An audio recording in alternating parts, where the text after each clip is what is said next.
Lightning Lane. Lightning Lane apparently is doing so well being sold at the deluxe resorts that it has moved on to be sold for everybody. Legitimately, as of today. What does that mean? What does that mean?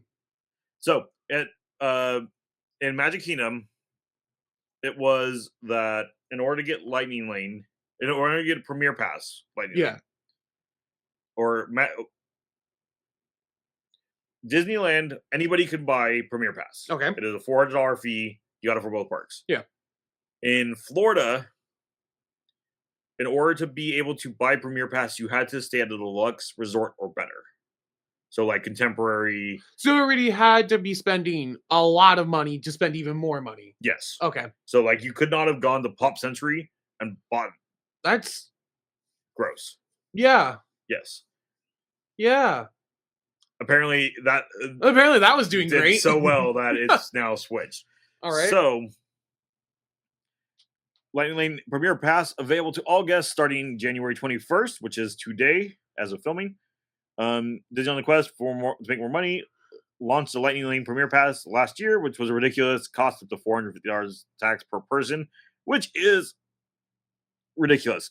We're going to come back to that, though. Originally, only guests at deluxe resorts and villas could add the pass, but starting to tomorrow, anyone can. So today, pretty much, the Premier Pass goes ahead and lets you just walk into the Lightning Lane. You don't have to get a reservation. You don't have to get time. You can book it up to guests not staying on resort 3 days before, and if you're staying on resort, 7 days before. So, not bad. This is the cost per person per day in addition to an actual ticket price. Animal Kingdom was $119 to $199 plus tax. Epcot is $149 to $249 plus tax. Hollywood Studios is $249 to $349 plus tax. Magic Kingdom was $329 to $449 plus tax. Out here, it's a flat $400. Both parks. So you get both parks in it, which is kind of gross that Florida, it's only you buy it and it's per park. Yeah. So this goes back to where, as I put it, you and I would come back to. Again, we're talking about possibly doing Magic Kingdom for that day. Jamie and I, even depending on how finances are going, might do Premier Pass for the day. Because since we only have the 1 day, we should be able to get through everything. In theory. In theory. Yeah. As long as the rides are moving, we should be able to get on everything. Yeah. Me personally, I wouldn't go to Magic Kingdom. No, I know you would prefer Epcot. Oh, yeah. And don't get me wrong, Epcot's my favorite park. Oh, yeah. But Jamie hasn't been in a hot minute. And again, if I'm going for rides, I'm not going to Epcot. I am. Epcot does have good rides. I mean, I can't ride Guardians because I'll get sick. I mean, you could. But have the time of your life. My problem is there's so little rides that if I only have 1 day and I'm going for rides, I'd rather go to Magic Kingdom because Magic Kingdom has the most rides. Yeah. My second one would have been Hollywood Studios because there's some really solid contenders there. But again, the classics is what's going to pull me back with Magic. Yeah. Fair. Speaking of rides at Disney parks. Yeah, I guess we ought to talk about over there at Disneyland News today. Oh, wait. Where was that? What was that last article from? It was Pirates and Princesses, didn't I say it? No. Oh, that was Pirates and Princesses. I like their articles. I actually referred from them a lot. I referred to their articles quite a bit. And Clownfish TV is their main YouTube. Go subscribe. Fantastic videos. Really funny. Anywho, Disneyland News today, which I'm surprised they're doing any articles being a little bit poking at Disney. Are you okay? I was trying to figure out where their actual headline is. The final Tiana animatronic in Tiana's Bite Adventure is broken for over a month at Disneyland. Final Tiana animatronic has been broken for over a month. The broken animatronic. There it is. We're gonna come back to that. You can see that in our ride footage POV. Which we have already pulled up. Oh, That's why we're gonna come back to that. We're gonna come back to that in our ride footage POV, which I still have yet to post. Oh, I have a lot of. George has a lot of backlog because he's making small videos out of these ones. I have to go back and finish editing the Christmas video, the room tour video, all of that. That entire weekend is still needs to be finished. Oh my god! Yeah. The broken audio animatronic in the finale scene, standing on the patio of her New Orleans house with the band of critters while Tiana's eyes and mouth still move, appearing to sing the attraction's song, Special Spice. She has been standing stubbornly straight and stiff arms since at least December 13th, 2024. When we checked on her on January 14th, 2025, there has been no change. So, you're going to go ahead and you're going to switch me back here in just a second. I'm switching you? Yeah. Okay. We're going to pull this up and you can go for it. Oh, why did you do that? Whoa. What did I do? You did not do anything. It decided to randomly open up the Lorcana file on my other screen. That's fantastic of it. So, I did pull up. This is our footage. This is actually December 14th. Yeah. What the article doesn't talk about is there were more problems on December 14th than just Tiana. Oh, yeah. So, we're going to just scrub through real fast. This Tiana worked fine. This is showing kind of like the movements that we should be seeing. Like, it's still kind of wonky movements that she does, but she is moving. She's moving. She's good. I think her poses are weird that they are doing for her, which that's a whole different thing. I can report that the okra is still working. Kind of working. It's still working. Barely. That's been the biggest like meme joke with Justin and I. Is if the okra is still working, we know the ride's still doing okay. Apparently, none of the animatronics matter to us except for the okra. No, that's not true. Oh, well, that's not an animatronic. That's a figure. Mondo's an animatronic. Don't lie to me. Okay. Well, Lewis is having a hard time. As we can see, he blinks. He's blinking for help over here. But that's about as far as he gets. Oh, yeah. He is talking, though. In the actual video, you can hear him. Yeah. The audio is still working. All these guys are fine. This Tiana, again, works fine. Let's see how long that lasts. We're going to go. All of these ones, surprisingly, are moving. But this Tiana doesn't have to talk also. So, I mean, there's one less piece of movement that needs to happen. We go. This one, I believe, was totally good. Yep. Yeah, so she's moving. There's still some weird, awkward, like, dark scenes of our attraction, like in Florida.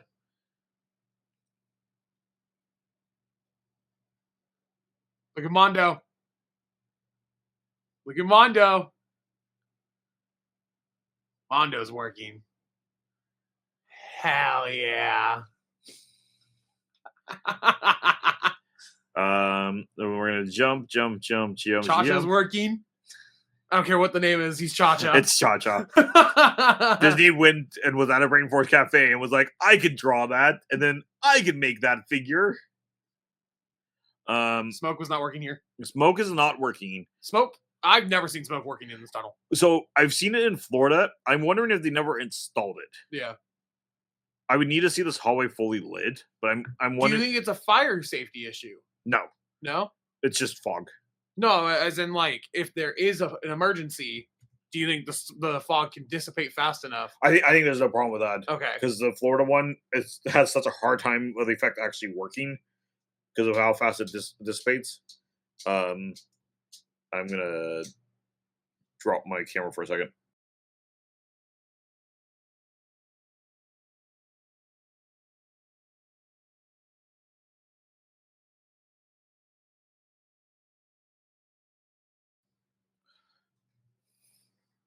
Yeah, we're good. Okay. No.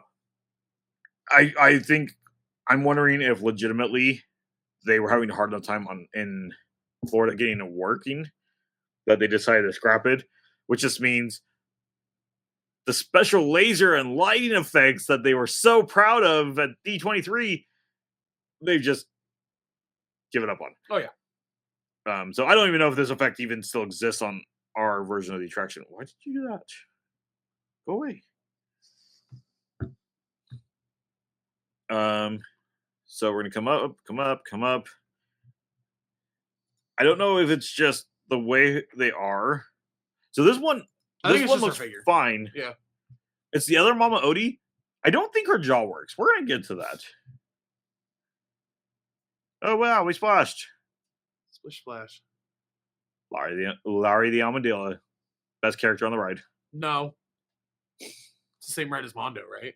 What? It's the same ride as Mondo, right? It is the same ride as Mondo. Then that possibly can't be true. But he's a kleptomaniac that's been stealing everything. I don't care. Mondo's just a frog. Mondo is Mondo. Mondo gets his bongos from him. That's not true. It's not. But yeah. So this is the grand finale scene. As we can see, everybody else still moves. Lonnie still looks very unsettling. Or Lottie.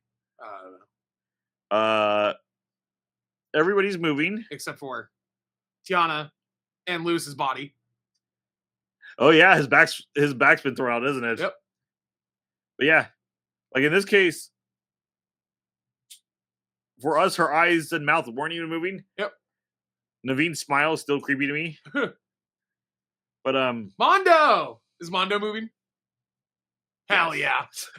The ride's working fine to me, George. The basic figure of two arms. The ride is working fine to me, George. So, for those of you who don't know,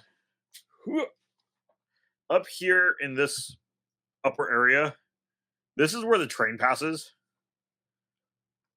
And people's complaints have been that they covered the windows too much, so you can't see the finale scene as well anymore. I'm wondering if this is intentional at this point, just because they're having a hard time getting it working. Because the attraction at this point is only 2 months old. If that. It officially opened in November. Oh yeah, it's 2 months old now. Why? Why is the main character of the attraction not moving? And why hasn't she been moving for over a month? Half of the attraction's life cycle. Yeah, half of the official life cycle, the attraction's not running. Or all the characters are not running. But I have never once, personally, when riding the attraction, seen this Mama Odie talk. She is talking. You have the sound effects. Nor have I don't think I've ever seen Juju pop up either. Juju is on a weird timer. Because, like, in my footage, you can see Juju pop up. But Juju's on a weird timer. Legitimately, each of these videos from the Lorcana part last week come popping up. Okay. Oh, my notes went away. But yeah, so this kind of leads us into one of our main topics of the video. Yep. Where we go into talking about the new bride that's been announced. Or not even announced. She's been unveiled. This is in the attraction. This article here is still over at WDW. The new bride scene revealed for Disneyland's Haunted Mansion. Constance Hatchaway has been retired, like we rumored about, and we talked about even in our D23 video way back when. Yeah. Wow. For being technologically outdated and violent. I mean, yeah. The LA Times states, as for the would-be honeymooner in the attic, she now utilizes the latest in projection technology, appearing to float before guests as she holds a three-pronged physical candelabra, giving corporal depth to her eternal glow, which hovers away from the shattered window of a wall. That's a weird way to word that, but okay. Her brightly red heart, in a nod to the park's original version of the bride, still beats in time to a elongated, gloomy rendition of Richard Wagner's Bridal Chorus. We thought, what if we changed the story back a little bit to the original story that the Imagineers had about a lost bride in the attic mourning the loss of her husband, said Imagineer Kim Irvine. It was a sad thing. It was a story about lost love. Irvine says the attic scene was redone in part because the projection technology of the prior figure had become so outdated as to necessitate a regular maintenance. It did not look good. Something needed to happen. All right. I don't agree with the route they went, but yeah. But rather than update, that's what they should have done. What was there? Irvine saw an opportunity to add a greater contrast with the more festive waltz in the prior room, as well as an abolished the mansion's hell. The candelabra, embellish the mansion itself. The candelabra, for instance, that the character is holding is identical to the one visible floating in an earlier hall scene, now implying the bride is broadly wandering the mansion. Additionally, the candelabra will appear a third time, materializing in a cemetery crypt in the bride's final act. They added a new one? I haven't found any images of it. Okay. My guess is there is the one crypt that you can see what looks like death hanging out like in. A specter, yeah. I'm guessing that's where it is. There's ride POVs now. I could pull up a full one. Yeah. I don't have a the bride that used to be there was an axe murderer. And in this day and age, we have to be really careful about the sensitivities of people, Irvine said. We are celebrating someone chopping off her husband's heads. And it's a weird story. Weird. I know the fans, some will like it, and some will say, oh, you changed something again. That's our job. That's what we're here for. So we're going to continue this article over into actually Instagram. Disney did put out their little view of it. This was their way of showing off that area. They do a really good job of trying to not show. Oh, the candelabra looks good, though. The candelabra looks good. They're doing a really good job of not showing her face. Yeah. So we're changing her, but not the man hanging himself in the intro? Well, over at Inside the Magic, we can talk about that a bit more. Okay. So the attraction finally reopened in late July. Oh, that's fast. Okay, Kim Irvine, we just went over this statement. This decision really upset a lot of fans who thought that Disney should not change such an iconic character because she might upset a small percentage of guests in the attraction. This is an insane quote, according to the Mickey Wiki. That's actually a pretty good tag. Kim Irvine is the daughter of the famous Disney Imagineer Leota Toombs, who most famously known for providing the face to Madame Leota in the ride and the voice for little Leota at guest exit. Some commented that the constant being an axe murderer wasn't celebrated, it's just added to the creepiness of the whole attraction. Quote, the axe murder story was a fittingly scary, reverting her back into just a sad woman longing for her dead husband sort of feels sexist. Laugh aloud. Heaven forbid a woman be a killer. Her story is solely longing for men, and speaking of weird, celebrating is a weird word choice. Meh. The axe murderer story was fittingly. It's the same. They legitimately just put it twice. I think something's up with your ad blocker browser. I'm thinking this is what the Twitter post looked like. Other commenters pointed out that the hypocrisy. Thank you. Of the situation, especially with the new announcement that the Villains Land was coming to the Magic Kingdom. The new Maleficent, the Evil Queen, Ursula, and Scar. These are all villains that have done terrible things, including poisoning and murder. Everyone's saying it, but I genuinely can't comprehend how they're going to reconcile the mindset with a villain's land. This goes back to the villains show that is going to be a dance party. They're just misunderstood. I'm not even upset about the bride change. I think it looks good, but if this is really their reasoning, even having guests on in parks at all is insane then. That's a quote from Big Band 01 on Twitter as well. The bride scene is not the only change coming to Disneyland's Haunted Mansion, though.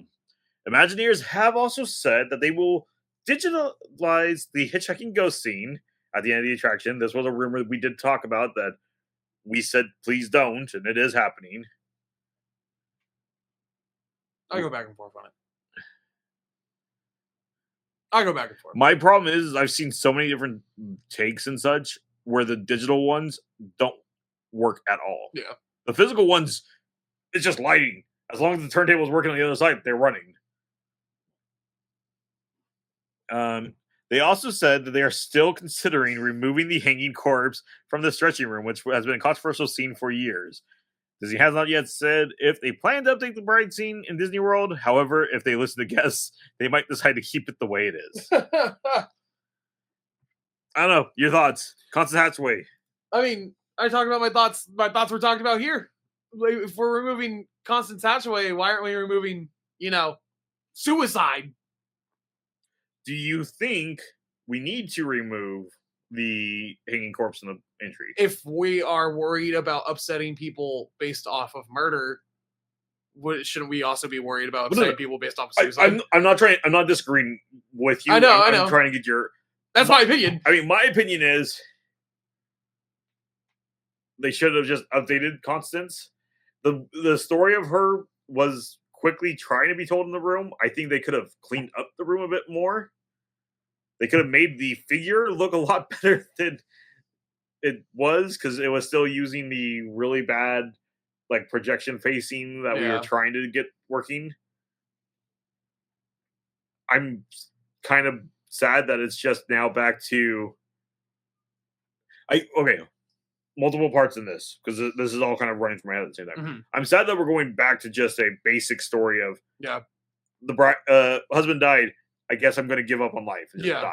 Yeah. Which then doesn't that mean she committed suicide on her wedding night? I don't know, man. It's not implied though. She just randomly wandered off and died in her dress. So. I mean, I don't know, man. I don't like the idea that they're trying to force she's wandering throughout the whole mansion. Yeah, I don't like that either. That's weird. Because we already have, even in the comic series, we already have backstories for why the mansion is the way it is. Yeah. For reference, when you go up the staircase, you come down to the floating candelabra, and then you continue on to the man trying to break out of the box. In the Haunted Mansion comic series, there are actual stories for the two of them. They are the actual house designers who were going to split the profits of building the mansion. However, they both got greedy, so decided they were going to find a way to dispose of, that's the way I can word it for YouTube, the other. The one who is trapped in a box designs endless corridors to make the other one get lost in the house.